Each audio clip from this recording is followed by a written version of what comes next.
Hey folks, I'm Jack Fossett, and welcome to this demo and review of the Maxon Apex 808 overdrive.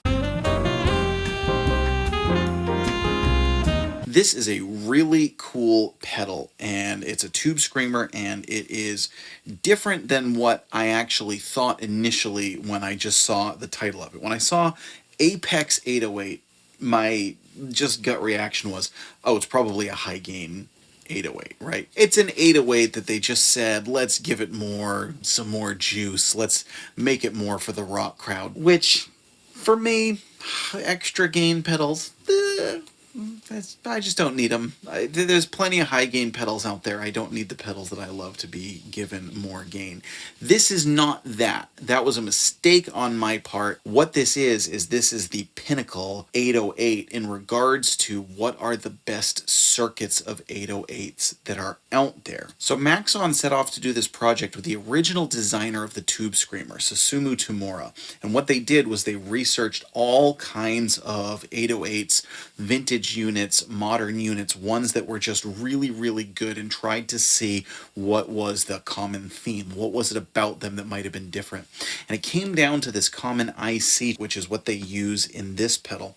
And what it does is it makes it more even, but also when you crank up the gain, it gives you these kind of overtones that are much more like the breakup of a tube amp. And from a player's standpoint, what I've found with this is a really good tube screamer. First of all, and when I say it's a really good tube screamer, that's kind of just skimming the surface a little bit. It gives me everything from a tube screamer that I want, but it eliminates some of the things that I don't want. Like, it has the nice kind of mid push, but it does it in a way that's just better than a lot of other tube screamers that I've played. And the best way I could describe that is, imagine you take an EQ curve and a DAW that you're working on. You take the identical EQ curve, and then you use it with both kind of a really lousy EQ, and then you take the exact same curve and you use it with a really, really good EQ.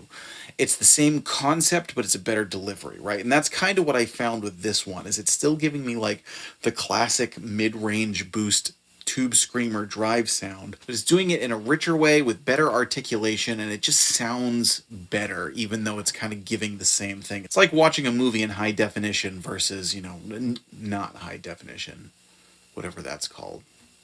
Anyway, it's sleek, it's flashy. I really like the black top but it still has kind of the classic green and everything, for the tube screamer. It's got great knobs on it. It's not a cheap pedal. It's very nicely put together. It sounds, again, really great. It just, again, it's giving me all that I want from a tube screamer, but doing it in a way that kind of takes away some of what can sometimes be perceived as cheesiness of a tube screamer. It's just like it's like a professional tube screamer. And again, it's really cool that it's kind of hearkening back to the best tube screamer circuits that are out there. So to show off how this sounds, you're hearing it through two rigs today. You just heard it with a Fender Stratocaster going into a Franklin Amps 5E3 Tweed Deluxe. Kind of a classic blues tube screamer setup, which is what I think a lot of people think of when they think of the tube screamer sound, is that kind of, bluesy overdrive sound. However, they're also very commonly used in rock to push a heavier sounding rig. And so what I'm going to do next is to use a Les Paul into a Marshall that's already pushed, that's already breaking up. And what you'll hear is, when you use this to go into an amp that's already breaking up, it boosts it in a really nice way. But what amazes me about this one in particular compared to other tube screamers is it really retains a very nice articulation.